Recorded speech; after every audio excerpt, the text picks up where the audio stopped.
आज ये press conference parliament election के मद्देनज़र रखी गई है। हम ये मानते हैं कि आज पार्लियामेंट का इलेक्शन ये कोई उम्मीदवार शोभाताई बच्चाओं की लड़ाई नहीं है, ना ये शान हिंद की लड़ाई है, ना ये आसिफ शेख की लड़ाई है, ना ये एजाज बेग की लड़ाई है, ना ये डॉक्टर खालिद परवेज़ की लड़ाई है, ना ही ये मुफ्ती मोहम्मद इस्माइल की लड़ाई है। ये लड़ाई एक नज़रियात की है और इसीलिए हमने एक नारा लगाया कि जुड़ेगा मालेगा और जीतेगा इंडिया। जो इंडिया अलायंस है, इंडिया अलायंस में कांग्रेस के बाद सबसे ज़्यादा उम्मीदवार खड़ी करने वाली इस मुल्क में पार्टी समाजवादी है और इंडिया अलायंस में एक ताकत के साथ अखिलेश यादव लड़ रहे हैं यूपी में। जो कहा जाता है कि दिल्ली का रास्ता यूपी से होकर गुजरता है।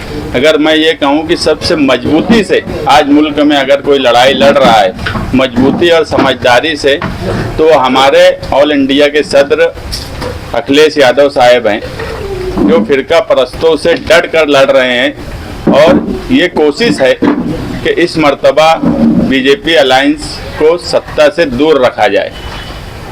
हम पूरे मुल्क में तो नहीं लड़ सकते, मगर हमारी कॉन्स्टिट्यूंसी धुलिया मालेगांव, यहाँ से हमारी कोशिश होगी कि कांग्रेस की उम्मीदवार जो इंडिया अलायंस की भी उम्मीदवार है शोभाताई बच्चाओ, उसे हम भरपूर हिमायत देते हैं और मालेगांव शहरियान से भी गुजारिश करते हैं कि इस लड़ाई को वो एक नज़रिए की लड़ाई रखे और एक ऐसा रिकॉर्ड बनाए कि इससे पहले पार्लियामेंट में वोट का वो रिकॉर्ड कभी ना बनाओ। ये हमारी कोशिश भी रहेंगी, क्योंकि इस शहर में इलेक्शन का माहौल हो या फील्ड पे इलेक्शन लड़ने की बात हो, वो निहाली वर्कर ही कर सकते हैं। सबसे पहले अगर इलेक्शन को सामने रखकर हमने सबसे पहले संविधान सुरक्षा यात्रा निकाली, उसके बाद दूसरी पार्टियों ने भी जलसे रखे, मगर फील्ड पे अभी तक काम नहीं हुआ। आप अब देखेंगे एक दो दिन में कि इस शहर में निहाली वर्कर फील्ड पर भी काम करेंगे। हम यादी के लिए अभी 4 हिस्से मालेगांव शहर में बनाए हैं। आगरा रोड का शुमाली हिस्सा, नयापुरे का इस्लामाबाद रविवार वार्ड और गुरुवार वार्ड का सैलानी चौक, इन हिस्सों में हम यादी पर कामकाज शुरू करेंगे। और हमारी कोशिश यही है कि इस मर्तबा मालेगांव शहर का अपना दबदबा बना रहे और मालेगांव शहर जिस तरह से वोट करता है उसका रिजल्ट भी पॉजिटिव आए, ऐसी हमारी कोशिश इस इलेक्शन में रहने वाली है। हमने पीछे भी कई इलेक्शन लड़े, मगर मालेगांव शहर को जो करना चाहिए था सेकुलर उम्मीदवार के लिए वो किया, मगर उसके नताइज जैसे आना चाहिए थे वैसे नहीं आए। आज हम शहर में घूमते हैं, कुछ लोगों की ये नाराज़गी भी है कि महाराष्ट्र में कोई मुसलमान उम्मीदवार महाविकास आघाड़ी ने नहीं दी। समाजवादी ने भी सीट मांगी थी, मगर महाराष्ट्र में समाजवादी को भी सीट नहीं दी गई। अगर समाजवादी को सीट दी गई होती तो हो सकता कि माइनॉरिटी कोई मुस्लिम चेहरा महाराष्ट्र में लड़ रहा होता, मगर कोई अबू आसिम आजमी साहब भी इस लाइन पर काम कर रहे हैं कि आज ये लड़ाई में बरतरी बताने का मौका नहीं है। हाँ, जो लोगों की ये नाराज़गी है कि किसी मुस्लिम उम्मीदवार को टिकट नहीं दिया गया, तो नाराज़गी बताने का कांग्रेस पार्टी से इस बार मौका नहीं है। बहुत जल्द वो मौका भी मिलेगा जब हम हमारी नाराज़गी भी कांग्रेस पार्टी को इस सवाल पे भी बता सकते हैं, मगर वो नाराज़गी बताने का आज हमारे पास मौका नहीं है इस इलेक्शन में। मैं जो बोला कि बहुत जल्द ही एक और इलेक्शन आएगा, उस वक्त हम हमारी नाराज़गी भी कांग्रेस पार्टी को बताएंगे, मालेगांव शहर बताएगा, ताकि आगे ऐसा है कि कुछ बात ऐसी होती है कि हिकमत के तौर पर अगर कोई चीज़ गलत भी है तो उसको उस वक्त बर्दाश्त कर लिया जाता है, मगर वो बर्दाश्त जो किया जाता है वो वक्ती होता है। जब वक्त आता है, जब वक्त आएगा तो कांग्रेस पार्टी से नाराज़गी भी मालेगांव शहर बताएगा। मगर आज हम यही चाहते हैं कि शोभाताई बच्चाओं को मालेगांव शहर, मालेगांव आउटर, जहां हम काम कर सकते हैं, इन सब हिस्सों से भरपूर वोट मिले और वो अक्सरियत से कामयाब हो, बड़ी अक्सरियत से कामयाब हो। हमारी ये कोशिश रहने वाली है। पीछे भी मालेगांव में बहुत सारे भरपूर वोट मिली, सेकुलर उम्मीदवार को, लेकिन मालेगांव के वोट की अहमियत वाज़ेह नहीं हो पाई है।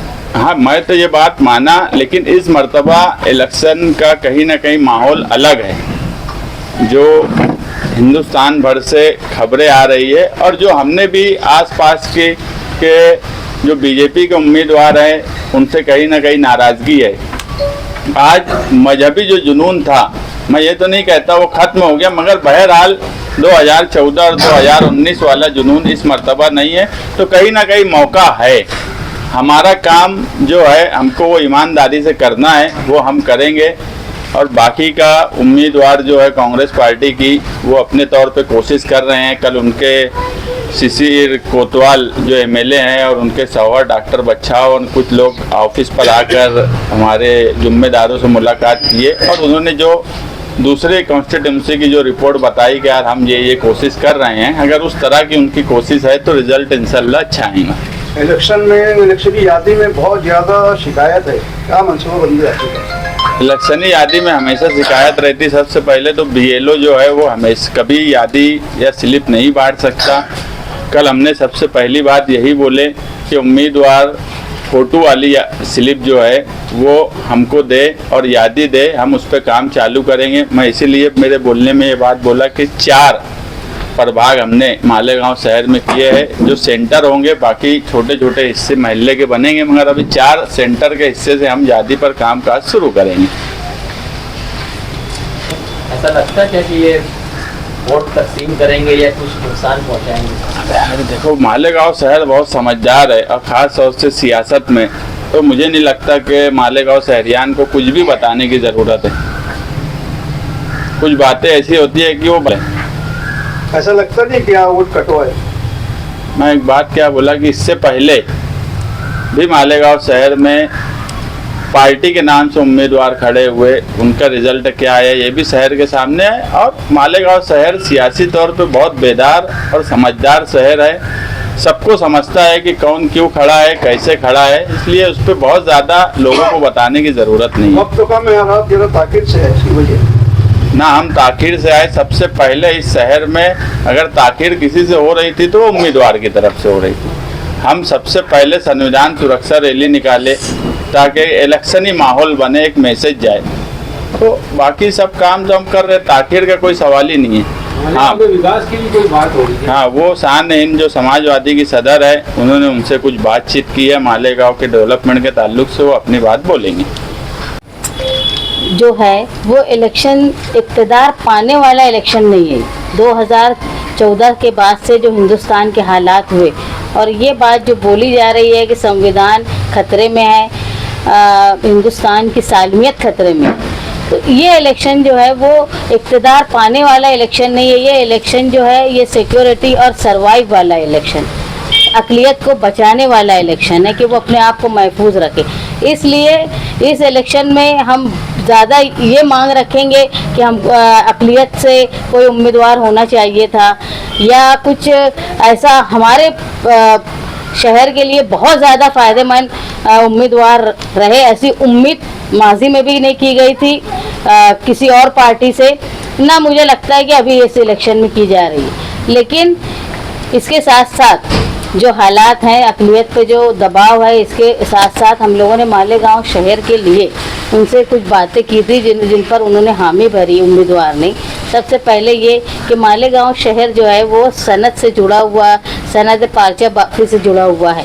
यहाँ की सनत पावर लूम सबसे बड़ी सनत है जहाँ मसाइल बहुत ज़्यादा है और इसकी नुमाइंदगी ना असम्बली में ना पार्लियामेंट में हो रही। लेकिन हम लोगों ने उनसे बात की कि जिस तरह हमारे ऊपर सेंट्रल गवर्नमेंट, स्टेट गवर्नमेंट ऐसे कानून लगा देती है जिसकी वजह से सनत वाले परेशान हो जाते, तो उसके लिए वो हमारी मदद करेगी। वो चाहे वो साहब निहाल साहब जो कहा करते थे कि माल जो पक्का माल बिकवाना और कच्चा माल ख़रीदने में गवर्नमेंट मदद करे, इसके लिए हमने उनसे मांग की जिस पर उन्होंने हामी भरी।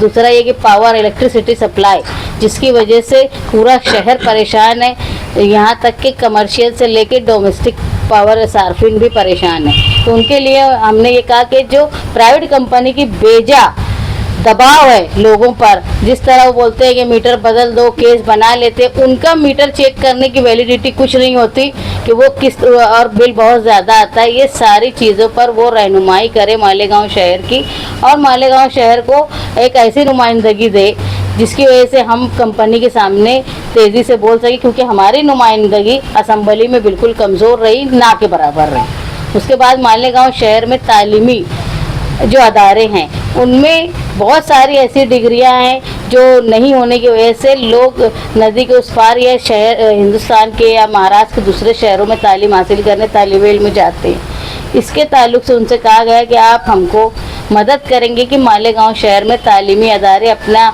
आगे डिग्री लाने का काम करें, जिसमें मालेगांव शहर के बच्चे यहीं महफूज रहे, आज के जो हालात हैं वो बाहर जाकर तालीम हासिल करने के लिए परेशान न रहे। दूसरी सबसे बड़ी मांग जो हमारी जनता दल के साथ साथ आज समाजवादी की तरफ से है कि तलवार डैम से जो पाइपलाइन आ रही वो पाइपलाइन में बहुत ताख़ीर हो रही है, उसको पाइपलाइन के काम को जल्दी पूरा कराने में वो हमारी मदद करें। उसके अलावा मालेगांव शहर में आप देखेंगे आते हैं, उद्घाटन का नाटक बहुत किया जाता है, काम का उद्घाटन हो जाता है लेकिन न काम शुरू होता न पूरा होता। अगर कहीं शुरू भी हो जाता तो वो वक्त पर पूरा नहीं होता। आप आगरा रोड की एक मिसाल देख लेंगे, जो ऐसा है कि आप पीछे का हिस्सा ख़त्म होते होते आगे का हिस्सा ख़राब होने लगता है। तो इसलिए जो है वो उद्घाटन और एक टाइम लिमिट, उद्घाटन होने के बाद काम की एक टाइम लिमिट तय कर दी जाए जिस पर काम जल्दी हो। ऐसे ही हमने बड़ी बड़ी बातें उनसे की है, बहुत छोटी छोटी बातें तफसील में आगे बताया जाएगा। लेकिन मैं जो आपको ये बता रही हूँ कि हिंदुस्तान में जो इलेक्शन का अब माहौल दिख रहा है, जो अब ऐसा लग रहा है, पहले ऐसा था कि हुकूमत के खिलाफ बोलने की ना मीडिया की ताकत थी और ना आम लोगों की ताकत थी, लेकिन आज आप सोशल मीडिया पे देख रहे होंगे कि वो बीजेपी के खुलेआम खिलाफ में लोग बोल रहे हैं। भले ही उनकी तादाद कम होगी लेकिन ये बोलने की हिम्मत हो रही। इसकी सबसे बड़ी वजह मैं ये मानती हूँ कि समाजवादी पार्टी के सदर अखिलेश यादव है, क्योंकि हिंदी भाषक रियासत का सबसे बड़ा दबदबा होता है मीडिया पर। आप देखेंगे नॉर्थ ईस्ट की या दूसरी जगह की साउथ की खबरें इतनी नहीं आती जितनी खबरें मैदानी इलाकों के हिंदी भाषी के इलाकों की आती। और अगर कांग्रेस का, आप जानते हैं कि कांग्रेस का वजूद यूपी में क्या है, यूपी जो है सबसे बड़ी रियासत है, सबसे ज़्यादा सीटें पार्लियामेंट की वहाँ है और जिस पे मीडिया का सबसे ज़्यादा फोकस होता है वो यूपी है। अगर अखिलेश यादव उनके साथ नहीं लगे होते तो मुझे नहीं लगता कि हिंदुस्तान में जो आज एक माहौल बना है वो बन पाता। इसलिए इंडिया के सबसे ज़्यादा जानदार अगर कोई पार्टी है तो वो समाजवादी पार्टी है। न सिर्फ समाजवादी पार्टी जो है वो इंडिया में लड़ रही है अक़लियत के लिए, बल्कि बड़े बड़े मुश्किलात का सामना कर रहे हैं। आपने देखा है कि एक अपनी मजहबी रसूमात अदा करने के लिए अखिलेश यादव मंदिर में गए, उसके बाद वहाँ पे मंदिर धोया गया। तो आप समझ लो कि किस तरह की तफरका वहाँ पर फैलाया जा रहा है। उसके बावजूद भी लड़ रहे हैं समाजवादी पार्टी के लोग, जो काबिल तारीफ़ है। मैं ये मानती हूँ कि चाहे वो समाजवादी पार्टी के लोग हों, चाहे आरजेडी के लोग हों, वो जिस तरीके से ताकत से लड़ रहे हैं, वो कांग्रेस के लीडर भी उतनी ताकत से नहीं लड़ रहे हैं जो मुश्किलात का जो सामना कर रहे हैं। मैं बहुत खुशी के साथ इस बात का इजहार करती हूँ कि कहीं ना कहीं जनता परिवार ये समाजवादी सोच रखने वालों उन्होंने आज हिंदुस्तान में एक कायम रखा है सेकुलरिज्म को और उसके लिए कुर्बानी दे रहे हैं। सीट शेयरिंग का मामला जब तक नहीं हुआ था, इसके बावजूद भी अखिलेश यादव साहब ने अमेठी और रायबरेली की सीट छोड़ दिया था इनकी नाराज़गी होने के बावजूद भी। ये एक बड़ी मिसाल है कुर्बानी की। और हम लोग ये महसूस करते हैं कि मालेगांव शहर में भी जिस तरह हिंदुस्तान के माहौल है, मजहबी तंजीमों ने इस इलेक्शन में ज़ाहिरी तौर पे कोई ऐलान, कोई ऐसी कोशिश नहीं बताना चाहिए जिसकी वजह से फ़िरका परस्तों को ये बोलने का मौका मिले कि एक मज़हब, एक समाज एक तरफा जमा हो गया है। अगर कोई मजहबी तौर पे वोट मांगने की कोशिश इस इलेक्शन में करता है तो मैं मानती हूँ कि उनकी नीयत पर शक करना चाहिए। हाँ, 17 तारीख को जुमा के दिन एक जलसा समाजवादी की तरफ से रहने वाला है, उसकी तैयारी कर रहे हैं। बाकी हम स्लिप पे और डोर टू डोर कन्वेंसिंग की तरफ ज़्यादा ध्यान देंगे और एक जलसा इस पूरे इलेक्शन में एक जलसा करेंगे। इस चुनाव में ऐसा नहीं लगता था कि इंडिया अलायंस की पार्टियों को स्टेज पे आने की जरूरत थी ताकि आवाम में एक अच्छा पैगाम गया था, सब अपना अपना स्टेज लगा रहे हैं। नहीं, मैं इससे पहले भी एक बात बोला कि हम बाराती हैं, दूल्हा कांग्रेस पार्टी है। कांग्रेस पार्टी के जिम्मेदारों का काम है या उनका काम था कि वो बुलाते या आते, मगर कोई कांग्रेस पार्टी के मुकामी जिम्मेदार ने आज तक ना हमसे मिले ना हमको बोला कि इलेक्शन में किस तरह से काम करना है या क्या करना है। उनकी तरफ से कुछ बोला नहीं गया। बाराती तो नहीं बुलाएंगे कि यार आ जाओ आ जाओ। 1999 में शायद शेख रशीद की सदारत में फतेह मैदान में जलसा रखे, आखिरी जलसा उस टाइम का माहौल जो मालेगांव सेंट्रल का माहौल है उसमें तमाम सियासी पार्टियों ने अपने नजरियात को पेश कर दिया है। अब मुझे नहीं लगता कि आवाम सबको एक साथ देख के ही मुतमईन होंगी, क्योंकि सब समझ चुके हैं। जो वोटर है वो ये समझ रहे हैं कि उनको कहाँ वोट करना है, इसलिए लोगों को समझाने की बहुत ज़्यादा ज़रूरत नहीं है। लेकिन सबसे बड़ी ज़रूरत ये है कि लोग अपने घर से वोट देने निकले, ये सबसे ज़्यादा ज़रूरी है। और ये काम जो है वो डोर टू डोर जाके होगा, स्टेज सजाने से, ऐलान करने से ये नहीं होगा। नहीं, कुछ चेहरे छुपे हुए हैं, किसी को निशान नहीं मालूम है तो कोई आके ऐलान ही नहीं कर रहा है। कुछ चेहरे छुपे हुए हैं। कौन ऐलान नहीं कर रहा? MLA साहब का अभी तक आया नहीं है। मुझे नहीं लगता कि मालेगांव, एक बात समझ लो, उनकी पार्टी का ऐलान हो गया। MLA साहब की ऐलान की जरूरत ही मालेगांव शहर को नहीं है ना मालेगांव के वोटर को। मुझे कहीं से कुछ ही का वो नहीं लगा कि यार MLA साहब बोले नहीं है या बोलने वाले हैं, वो जरूरत ही नहीं है। वो बोले नहीं बोले कोई फर्क नहीं पड़ने वाला है मालेगांव शहर ना किसी के फैसले की इंतजार आवाम कर रही है। अरे तुम्हारा पोस्टर एकदम क्लियर है, ढुलमुल नहीं है। समाजवादी का निशान भी है, पंजा निशान भी है और शोभाताई का निशान भी नहीं। तो वरना लोग को निशान भी नहीं मालूम है कि आज ये लड़ रहे उसका निशान क्या है। नहीं, वो जब लड़ रहे साफ सुथरा मामला दिखाई दिया। साफ ही होना चाहिए। जब तुम जिसके साथ लड़ रहे हो, मैं एक बात बोल दूं कि पिछले इलेक्शन में भी इस शहर में क्या हुआ, वो जलसा जिस दिन हमारा रहेगा हम बताएंगे कि कौन खुल के क्या था और छुप के क्या था।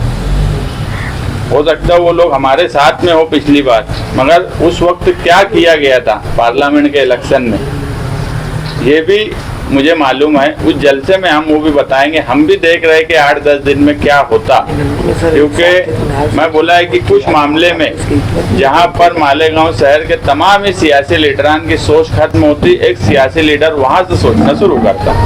दूसरी बात, आप 99 के इलेक्शन की बात बोल रहे। 99 में इलेक्शन में जनता दल के उम्मीदवार हरिशंकर महाले थे और हम लोग जैसा बोले कि उस वक्त, आज हम लोग बाराती है, उस वक्त हम लोग दूल्हे वाले थे। इसलिए हमने कुर्बानी दे के, चाहे वो शेख रशीद साहब हो या दूसरी पार्टी के लोग हो, उनके पास जाके उम्मीदवार की हैसियत से झुक के लोगों को बुलाने का काम किया था, जो शायद अब वो कोताही हो रही है उम्मीदवार से। ऐसा है कि मैं ये मानती हूँ कि सारा दस्तूर को बचाना, सेकुलरिज्म को बचाना, ये पूरी जिम्मेदारी अक़लियत पे आ चुकी है और उसके बाद जो सेकुलर पार्टियां उन पर आ गई। इसलिए ये बोलना चाहिए कि चाहते हुए ना चाहते हुए अक़लियत को और सेकुलर पार्टियों को वो काम करना पड़ रहा है। बड़ी पार्टियों को तरह बड़ी पार्टी को कुर्बानी दे के काम करना चाहिए था।